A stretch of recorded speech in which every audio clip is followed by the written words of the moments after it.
Hi, my name is Billy Joey from Speechelo. Today, we have a special guest with us, Mr. Hameed Asghar from the Institute of Freelancing. And, we are going to learn essential Photoshop skills from our distinguished guest. Let me hand over mic to Mr. Hameed Asghar. Hello sir, how are you today? Thank you very much, Billy Joy. I'm pretty good today. On behalf of Institute of Freelancing, I welcome you all. And as Billy suggested, that what we are going to discuss today is the essential things you must be knowing if you're working in Photoshop. So the first most important thing for all of you to understand is the workspace. Workspace means the environment in which you are working into Photoshop right now. For example, there are the tools, there are the panels which are available on the right side or on the left side, and then the properties panel, and then the file menus. Correct? If you are interested to change it up to according to your requirement, if you are working as a photographer, if you are working as web developer, or if you are working as graphic designer, you must have to have your own preferences, your own settings. That is called the workspace. So how can you access that workspace? From the file menu into the second last menu, that is Windows, and the second from this menu is the workspace. From here, you can access the photography menu. Photography menu means here are the certain things which always comes as your preferences. You can add anything, you can delete anything, and you can also reset anything. For example, if you are interested to in the typographic, for example, if you are interested to create something with our own choice, I am not interested to have these kind of paragraph and style tabs. That's I'm not interested in. So let's move to this click bar here and close this tab group. Tab group means there are two tabs available, and close means only the character style will go on. So for example, I'm going to close this tab group. I click here and here it's gone. Correct? So now I can save this to my workspace. For example, let me go to Windows Workspace and new workspace and click here with your name even, or whatever you can set it, right? So click save, and here your new workspace that has been saved, either here, or you can place access this from this workspace. For example, I'm going to change this to this, and if I'm not interested in this, I can switch from this one while single clicking on this. Click here, and here we go. And the same vice versa, it can goes like you can delete any of the workspace. For example, I'm not interested to save this one, so the active is this one, but here we go, 3 to 1. You can just select this, click delete button, and here we go.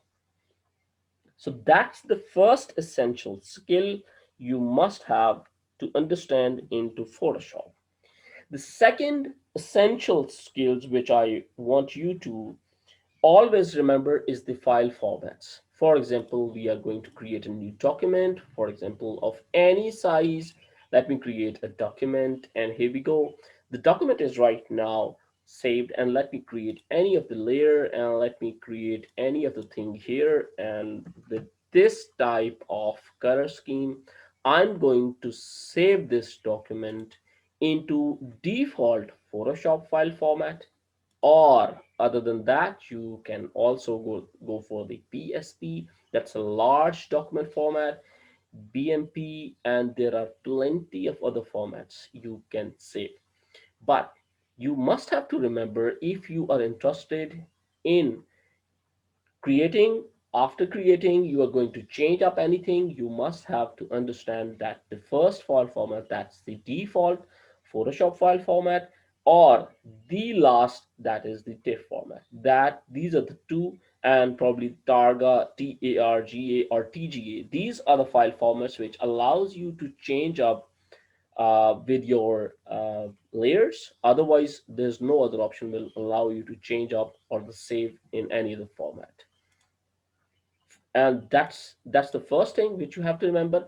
Then you can also save for web, and save as will allow you multiple different options also. And instead of this, if we are going to save this for web, it actually gives you some more options in which you can save as in GIF file format, as in JPEG, as in PNG, and uh, in bitmap format. So this is the file format which you must have to understand before starting up the work in Photoshop. The next is the navigating between different documents. For example, this is the first document which we have. Let me create any of the new document with any of the size. This time I'm going to change this to 600 by height about 500. Let me press OK. Here is the second document which we have right now. That is by the name Untitled 2, and this one is Untitled 1. So how to navigate between these documents? There are multiple ways. One is that you just click here and here, or what you can do is you can just go to Windows, select from this bottom two different options, for example, Untitled 1, and click on Untitled 2. So this is the second option. The third option is you can see here I'm going to press the shortcut keys, that is Control plus Tab. Here we go. Control plus tab, control plus tab. You can switch in between 2, 3, 4, 5, 6, whatever the documents which you have right now, 2, 3, 4, 5. You can switch in between all of those while pressing control plus tab. Okay, so the third and the most important concept to remember, or the essential points that you must have to remember, is the concept of layers. Why do we create layers? Once you work in the roster-based software instead of vector, you must have to remember that this is the architecture of Photoshop, that you must have to create layers. You can create layers from this icon, and from this you can delete the icons, and that is the essential things to remember into Photoshop. If you just do not remember this and you are going to create any other type of different type of things over here, you might not be able to access them back again. For example, this was something on the background that was to some extent up to this, but now you have made a mistake and you posted all these things on layer 1 instead of 2 layers. It is right now on 1 layer, so you might not be able to access it back.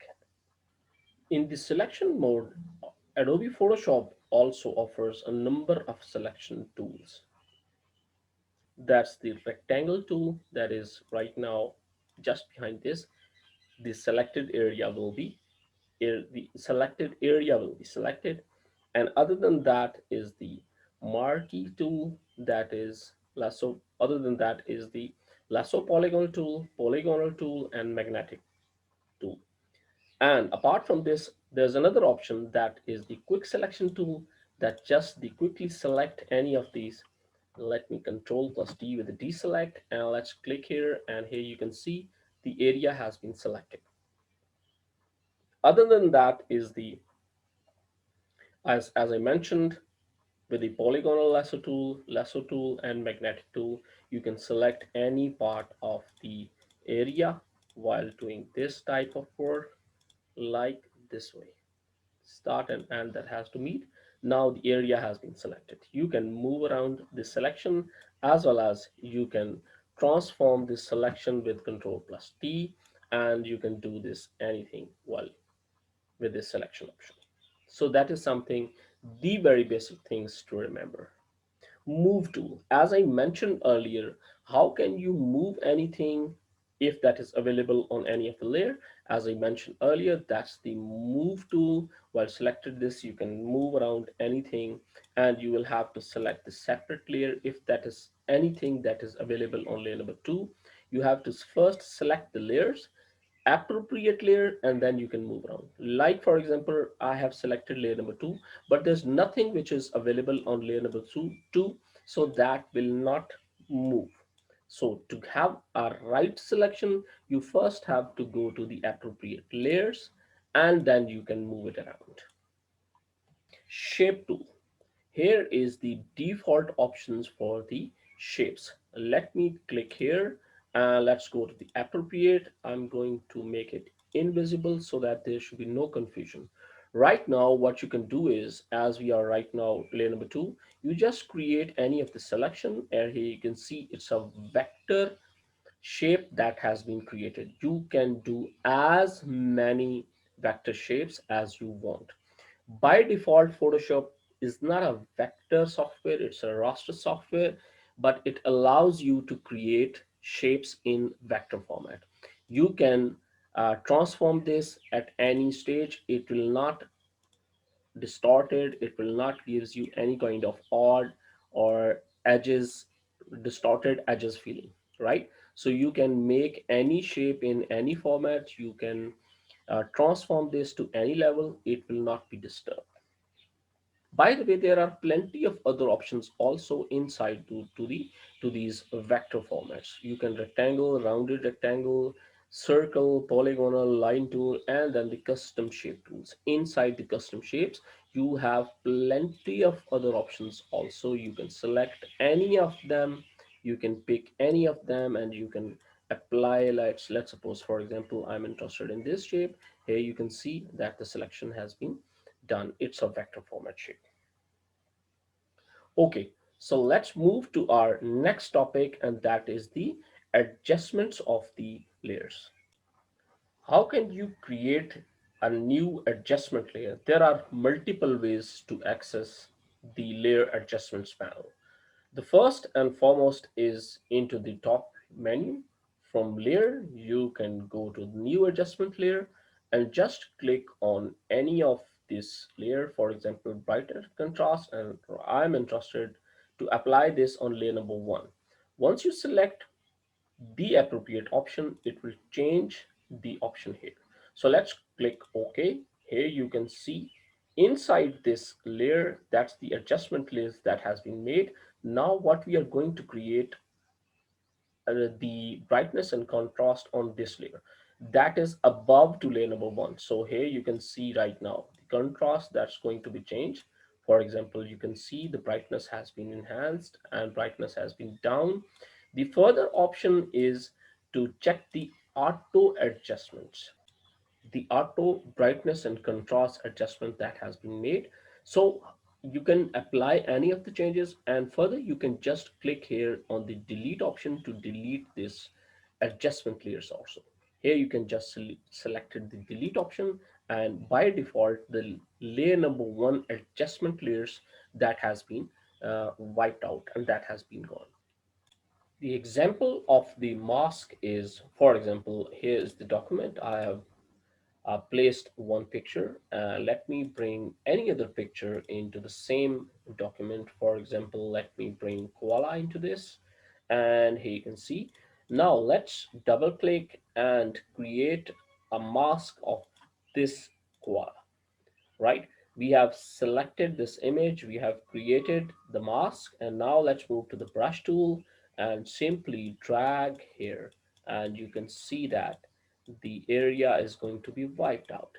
For example, if we are done from here onward, and we are actually now in fact applying another very basic important thing into this, the layers blending options. For example, we have almost selected this one.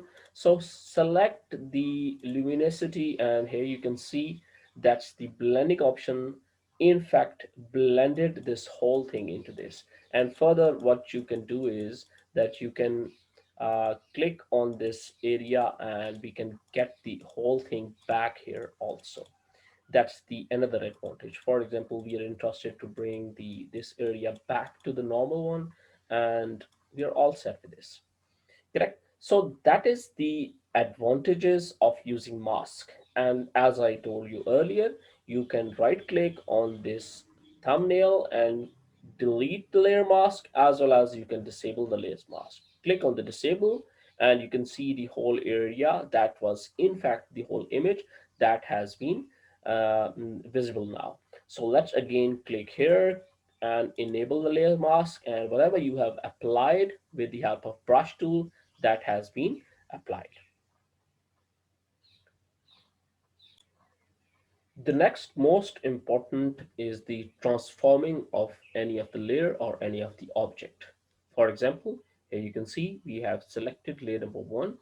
If you are interested to apply various transformations such as scale, rotate, skew, distort, perspective, and a wrapping of the image, that we can do with the help of transformation. So how can you transform this layer one or the area which is on the layer number one? Let's go to this image first and select the free transformation.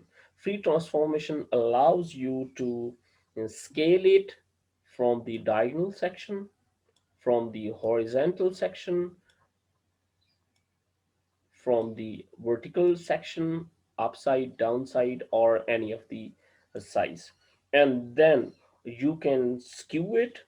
How can you? Simply right click and rotate. I have already selected scale, rotate, and here's the skew option. Skew options is in fact from the center of these points. For example, if you are interested with this skew, as well as we are selected with this skew, or maybe this skew, this type of skew.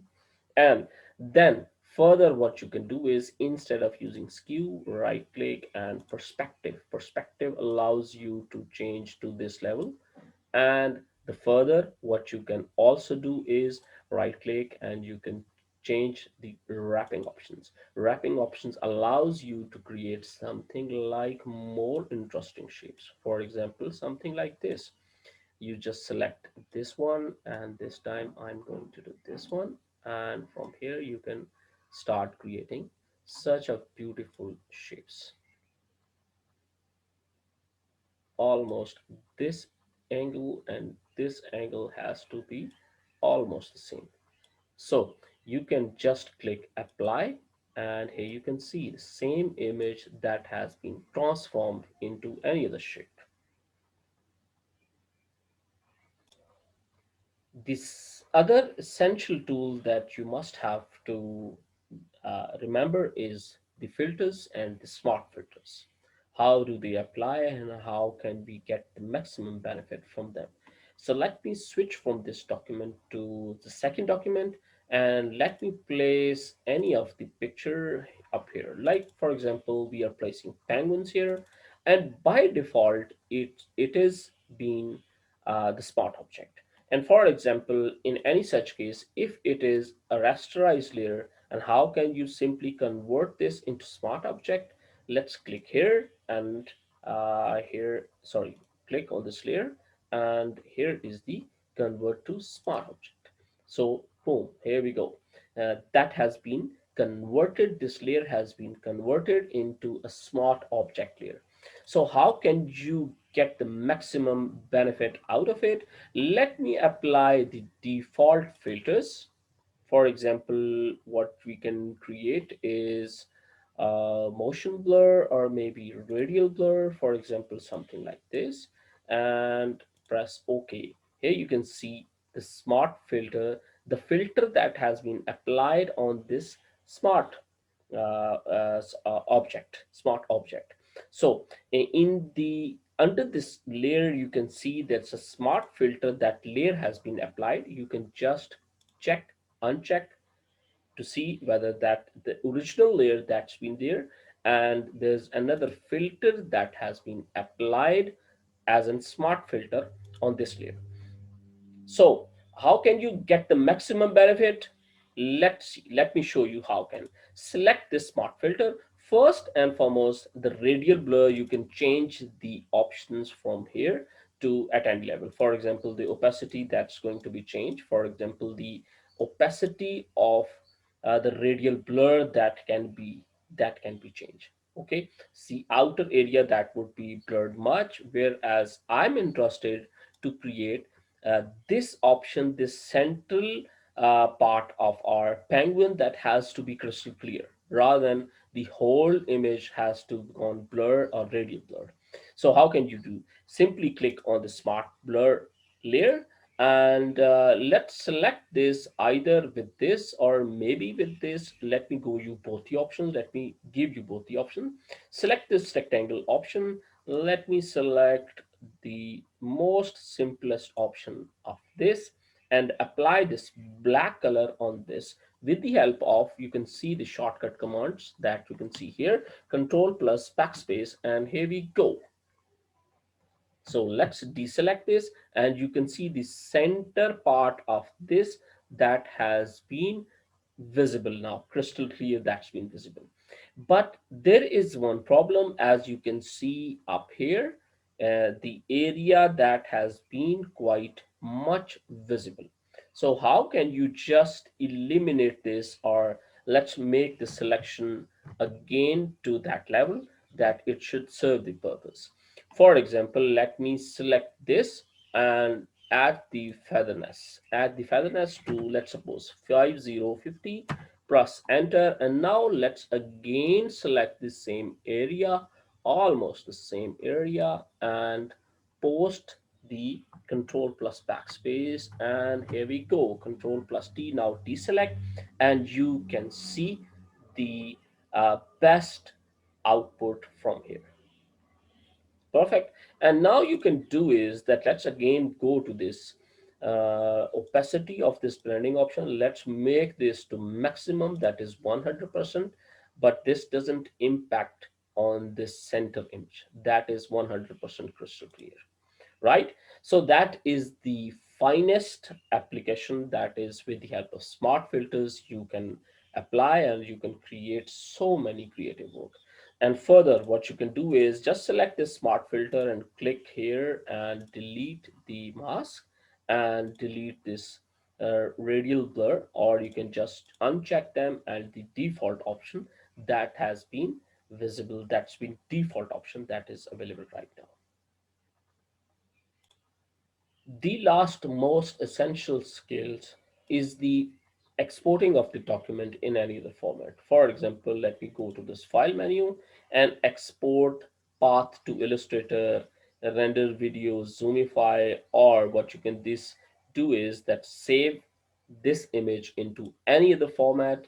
As I mentioned earlier, different type of file formats. From here you can uh, if you are interested to send your artwork, your graphics work to, for the preview purpose, you can just create this as in JPG image, JPEG image, and you can forward this. Otherwise, you can store in any of the formats. So that is the most essential part, Billy. I'm very grateful that you gave me this opportunity to present this basic but the essential concepts in front of your audience, whosoever is watching this these training videos. Thank you very much.